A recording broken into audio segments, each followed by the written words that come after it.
Good day everyone, I'm Daryl T. Guzman. For this presentation, I'm tackling about Python decision and loop statements. So, let's start. Making decisions in Python, questions and answers. Python program asks binary questions, receiving only yes or no responses from the computer. The program reacts based on these binary answers using specific operators for questioning. Meaning, pwede lang tayong magtanong ng binary questions dahil ang computer can only respond yes or no. And we have specific operators for questioning. First one is the equality operator. Equality in Python is checked with the double equal sign operator. It questions whether two values are equal using a binary operators with left-sided binding and requiring two arguments. So we have here a two equal sign, and mahalaga na dapat two equal sign dahil yun ay for equality operator, and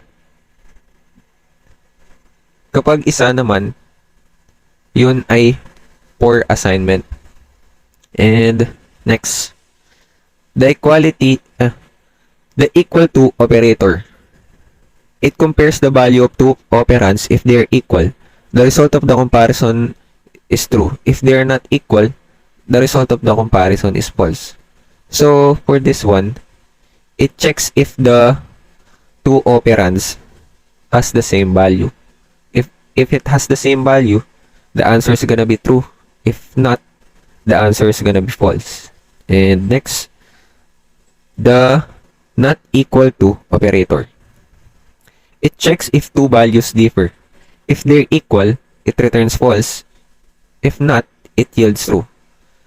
So we have here the sign that exclamation mark and equal sign. So sa programming, ang exclamation mark ay ang ibig sabihin ay not. So pag not equal, so chine-check nito if hindi magkapareho ng value ang dalawang operands. And so pag hindi sila magkapareho ng value, the answer is gonna be true. And pag magkapareho sila, the answer is gonna be false. And next, greater than. It compares two values returning true if the left one is greater than the right one. Otherwise, it gives false. So for greater than, it checks if the left one is greater than the right one. And next, greater than or equal to. It compares two values. It returns true if the value on the left is greater than or equal to the value on the right.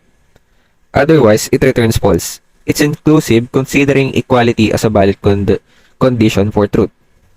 So, magkapareho lang sila ng greater than, pero nadagdagan ng equal to. So, kino-consider niya na true kapag kapareho ng value. And, syempre, kapag mas malaki yung value ng left sa right. And, next, less than or equal to. It compares two values returning true if the value on the left is less than or equal to the value on the right. Otherwise, it yields false, indicating that the left value is greater. So, this one checks if the left side is less than the right side. And it also considers if the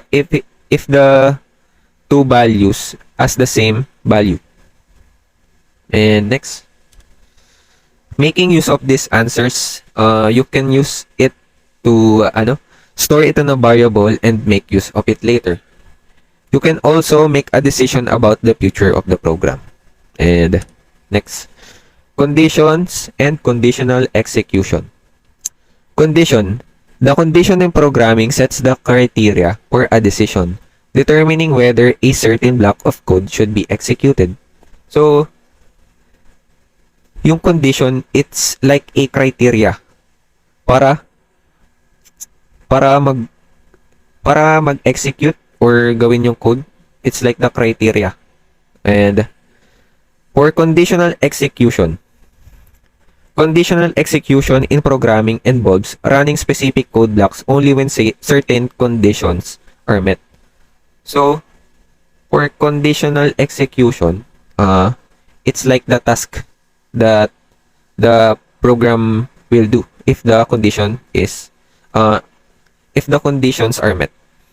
And we have here some conditional execution and statements. First one, we have the if statement. The if statement is a fundamental control structure in programming. It executes a block of code if a specified condition is true. So, we have here an example for the if statement. At ganito ang tamang pagra-write ng if statement. So, mag-start tayo sa if na word and then yung condition natin. Pagkatapos nun, dapat may kasunod na colon. And next, sa baba, and important na lagyan ng indentation. So, parang ibig sabihin nun na yung nasa loob ng yung mga nasa indent ay kabilang sa if na condition na to. Ayun ang purpose ng indentation. And yeah. So if the condition here is true, the code here will be executed. And next is the if else statement. The if else statement extends the if statement by providing an alternative block of code to execute if the condition is false. So this extends the if statement. And we have here an example. So for if else condition, so kapag tama ang condition na to, magra-run tong nakapaloob dito. At kung hindi naman, dun na mapupunta sa else. So yung else is everything na wala sa hindi na met na condition sa if is mapupunta sa else, and the code here will be executed. And next is nested if else statement. Nested if else statements occurs when one if else statement is inside another, allowing for more complex decision making. So basically, nested if else is if else statement na nasa loob ng if statement. So we have here an example. And so ang mangyayari kapag nag-true sa condition na to, magtatanong ulit. So kung nakuha ba tong condition na to, gagawin niya tong code na nakapaloob. Kung hindi naman, mapupunta siya sa else. But pag hindi naman na kuha ang condition na to, pag hindi na met ang condition na to, dito siya mapupunta sa else. And yeah, that's the nested if else statement. Next is the elif statement. The elif statement, short for else if, provides an additional condition to check if the preceding if or elif conditions are false. It is useful when there are multiple exclusive conditions. So, ang elif statement is for some if you have more conditions, and ganito ang mangyayari sa elif statement. So pag hindi nag-true, magche-check siya sa next na if. So elif, else if.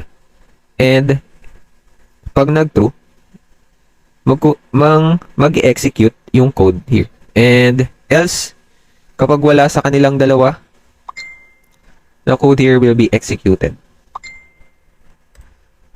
And next is loops in Python. A loop is a construct that allows a set of instructions to be repeatedly executed until a specified condition is met. Loops are fundamental for automating repetitive tasks, processing data, and iterating through collections in Python. They provide a powerful mechanisms for efficient and concise coding. We have here a while loop, looping code with while. In Python, the while loop is fundamental control structure that enables repetitive execution of a block of code as long as a specified condition remains true. The loop continues iterating as long as the given condition evaluates the true, providing a flexible mechanism for handling situations where the number of iteration is not predetermined. So sa while true, ang mangyayari is it will repeat the code hanggang tama ang condition. And sinabi here na ang number ng iteration is not predetermined. Dahil not predetermined, ibig sabihin na hindi natin alam kung hanggang ilang beses maglo-loop ang code. And next, looping code with for. In Python, a for loop is a control structure used for iterating over a sequence such as a list, tuple, string, or other iterable objects. The loop simplifies repetitive tasks by allowing you to perform the same set of actions for each item in the sequence. So, sa for loop, it iterates. It allows you to iterate and perform the same set of actions for each item in the sequence. So, ang pinagkaiba niya sa while loop, you can predetermine the number of iterations. And yeah. Next, the break and continue statements. The break statement is a control statement used within loops to prematurely exit the loop's execution. When encountered, the break statement immediately terminates the loop and the program continues with the next statement after the loop. This can be useful when a specific condition is met and further iterations are unnecessary. So, ginagamit to kapag gusto nating ihinto ang loop, and magagamit natin to siya kung hindi naman natin na kailangan ng iterations. And next, continue. The continue statement is a control statement used within loops to skip the rest of the code inside the loop for the current iteration and proceed to the next iteration. When the continue statement is encountered, it interrupts the current iteration and jumps to the beginning of the loop for the next iteration. So, continue, ginagamit natin siya para parang mag-skip sa isang sa current iteration and mag-skip siya papunta sa next na iteration. And yeah, that's it. Thank you for listening.